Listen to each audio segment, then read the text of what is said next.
दोन शब्द बोल. एक भारत माझा देश आहे आणि आपल्याचे कोणी बांधव आहे त्याच्यातलं कोणी माझं आहे नाही अजून. तर चला मित्रांनो, आपलं जेवण पण आटपून झालं होतं आणि अजू दादा पण आला होता. तर चला मित्रांनो, आता त्याचा एक विषय झाला ते म्हणजे त्याची आयडी हॅक झाली. तर त्याला फुल सपोर्ट करा. न्यू आयडी होती, न्यू आयडी खोल. काही काम नाही. तीच पिकअप मध्ये बसली होती, आपण दाखवली होती तीच. बोलणार का? काही नाही, आज आमचं गाण्याचं शूट आहे, चांगलं जावं बस एवढी. हॅलो यूट्यूब फॅमिली, तुमचं स्वागत आहे आपल्या न्यू ब्लॉगमध्ये. तर लई दिवसानंतर आपला न्यू ब्लॉग येतोय आणि आता आपण पेट्रोल पंपावर काय थांबलोय तुम्हाला प्रश्न तर पडलाच असेल. तर आपल्याला जायचं आहे थेट डायरेक्ट कळवण जाण्यासाठी आपल्याला पहिले पेट्रोल टाकावं लागेल. टाकी फुल केली.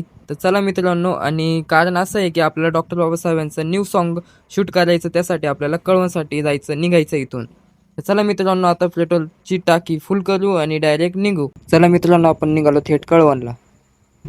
चला मित्रांनो, आता आपण आलो होतो वणीमध्ये आणि वणीमधलं तर महाविद्यालय तुम्ही पाहू शकता. इथं कोण कोण शिकतं मला ते कमेंटमध्ये नक्की सांगा.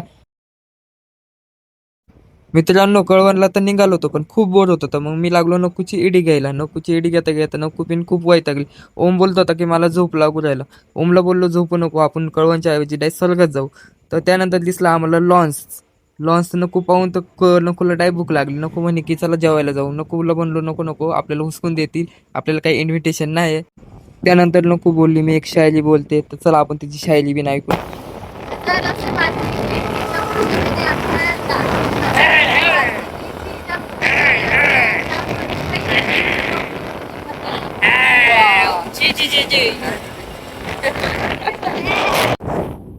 राहुलच्या लग्नासाठी आम्ही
तर गाईज आपण पोहोचलोय कळवणमध्ये.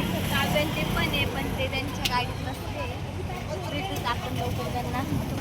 चला मित्रांनो, आता आपण आलोय कळवणमध्ये, तर पाहू शकताय. आणि आपल्या मागं आहे कॅमेरामॅन काय नाव? श्रावण. कॅमेरामॅन श्रावण दादा. त्याचं नाव आहे श्रावण सोमवार. कारण तो सोमवार दिवशी गणपण आला आहे. ते गेलं श्रावण पुढे आपण थांबा. चला मित्रांनो, भेटू आपण डायरेक्ट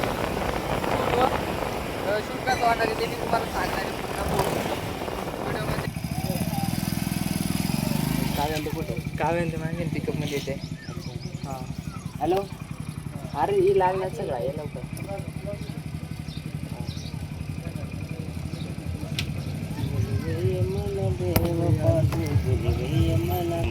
बोलत नाही अजून त्यांना बोलतो फक्त तेजन मी बोलत.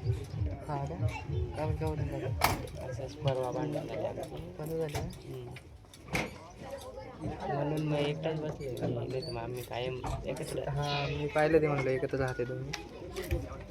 आता कसं काही एकटाच बसायचं मला. इथं पण तुझं घर कुठं? इथे आपलंच आहे असं. हां आम्ही एकाच घरात. स्टोरेज नाही भरत का तुझं? चालू आहे. मला माहित नसेल पण ते जे आम्ही एकच फॅमिली तुझ्यासाठी आलो. हो हां, तू बोलत होता मला मी येच त्याला मी थांबलो होतो घरी. लुईशा दादा बोललाय म्हणून आलो. म्हणलं एकदा यावा, लगेच जायचं नाही आहे शूट करायला. तर हॅलो यूट्यूब फॅमिली, मी आता कुठे उभा आहे तुम्हाला तर माहीतच असेल. मी आता उभा आहे तेजूच्या न्यू होममध्ये, म्हणजे तेजूच्या न्यू होमचं काम चालू आहे. तर आता आलो होतो आपण घर पाहिलं तेजूचं. तर प्लास्टर झालं आहे, बाकीचं काम चालूच होतं. आता श्रावणदादा मी आलो तो बॅक साईडला लावले होते कांदे, तर कांदे बिंदे पाहून झाले मित्रांनो. परत आम्ही होममध्ये आलो, तर त्या श्रावणदादा म्हणे मला खूप गरम होते, तर चला म्हणलं आता मग काय रेस्ट करून घेऊ. खूप लांबून आलो तो ओझरवरून. तर श्रावणदादा मी गेलो डायरेक्ट पलंगावर. तर पलंग तर नव्हता मित्रांनो, खाट होती. खाटवर जाऊ म्हटलं श्रावणदादाला एक विचारायचं होतं मला, तर विचारून घेऊ आपण. श्रावणदादा 2 शब्द बोल. भारत माझा देश आहे आणि बाकीचे कोणी बांधव आहे त्याच्यातलं कोणी माझं आहे नाही अजून अजून काही नाही शूट कसं होईल तुम्हाला कसं वाटतंय? अजिबात शूट चांगलं होणार नाही, कारण एवढं उन्हा त्यांच्या नानाने शूट केलं होतं. चल झूठ. केलं होतं असं का?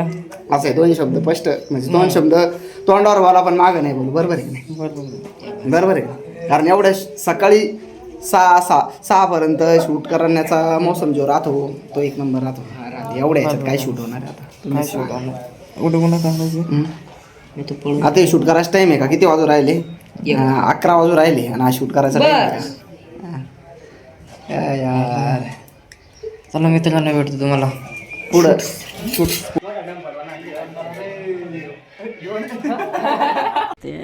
प्यारी समझ गई.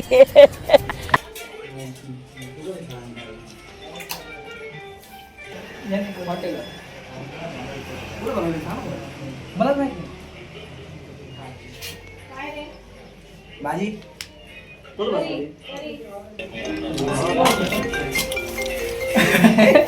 एक आपण जेवते का? एकटा जेवते हरवून. तुला बोललो का आम्ही नको जेवू? तर चला मित्रांनो आपलं जेवण पण आटपून झालं होतं आणि अजूदादा पण आला होता. तर चला मित्रांनो आता सॉन्गची तयारी पण झाली होती आणि आपल्याला जायचं होतं सॉन्ग शूटला. तर सॉन्ग शूटला जाण्याआधी आपली पिकअप याची वाट बघत होतो. तर चला मित्रांनो पिकअप पण आली वाटतं. यूट्यूब फॅमिली आता आपण पिकअपमध्ये बसलो होतो आणि खूप गरम पण होत होतं. कॅमेरामॅन आणि मी तर डायरेक्ट शाल घेतली होती वरून डोक्यावर. खूप गरम होत होतं मित्रांनो, खूप घाम यायचा. आणि मित्रांनो तुम्ही पाहू शकता सगळेजण पिकअपमध्ये बसले आणि आता डायरेक्ट चालू आहे लोकेशनवर. कॅमेरामॅन काय करायचं त्यालाच माहीत, माझ्या डोक्यावर हात फिरव इकडून तिकडून त्याचं काय चालू होतं मला काही कळाना. मग मित्रांनो कळालं का श्रावणदादा आपल्यासाठी सावली बनवत होता. श्रावणदादा म्हणजे कॅमेरामॅन आपला, त्याचं नाव श्रावणदादा आहे, तर मी त्याला श्रावणदादा म्हणूनच बोलतो. तो आपल्यासाठी सावली बनवत होता. खूप ऊन लागत होतं मित्रांनो वरतून, तर त्यांनी आपल्यासाठी सावली पण बनवली आणि आम्ही दोघेच बसलो होतो सावलीत. बाकीचे सगळे उन्हात होते मित्रांनो. तर चला मित्रांनो आता कुठे लोकेशनला जायला घेऊन खूप टाईम होता. तर मित्रांनो श्रावणदादा म्हणे की आपण पहिले सावली बनवून घेऊन निवांत बसू खाली. तर श्रावणदादा आपल्यासाठी सावली बनवत होता वरतून. तर चला मित्रांनो श्रावणदादांनी सावली बनवली आपल्यासाठी आणि आम्ही दोघं बसलो होतो. खूप कसं वाटतंय? तू आता गाणे नको म्हणू. मम्मी काय? अरे गिफ्ट ना. तर चला तर मित्रांनो आता आपल्याला पुरुषदादा पण भेटला होता आणि पुरुषदादाचा एक विषय झाला आहे, ते म्हणजे त्याची आय डी हॅक झाली. तर त्याला फुल सपोर्ट करा न्यू आय डी व त्याने न्यू आय डी खोलली असेल तर. तर चला मित्रांनो आता फायनली आपण पोहोचलो लोकेशनवर. तर गाईज आपण आलेलो आहे शूटिंगच्या लोकेशनवर. तर पाहू शकता कागद हाळवे तिथे कॅमेरामॅन श्रावणदादा राजाबाई आहे. विशाल दादा बिन आले. ही दुसरं तर काही काम नाही. तीच पिकअप मध्ये बसली होती, आपण दाखवली होती तीच. बोलणार का? काही नाही, आज आमचं गाण्याचं शूट आहे, चांगलं जावं बस एवढी इच्छा आहे माझी. तर चला तर मित्रांनो हा ब्लॉग खूप मोठा झाला आहे आणि नेक्स्ट ब्लॉग तुम्हाला पाहिजे असेल तर आपल्या चॅनलला सबस्क्राईब करून ठेवा, नोटिफिकेशन ऑल सेट करून ठेवा. भेटतो तुम्हाला नेक्स्ट ब्लॉगमध्ये. तर पार्ट 2 ब्लॉग पाहण्यासाठी आपल्या चॅनलला सबस्क्राईब नक्की करा. तर जय भीम, जय आदिवासी, जय शिवराय.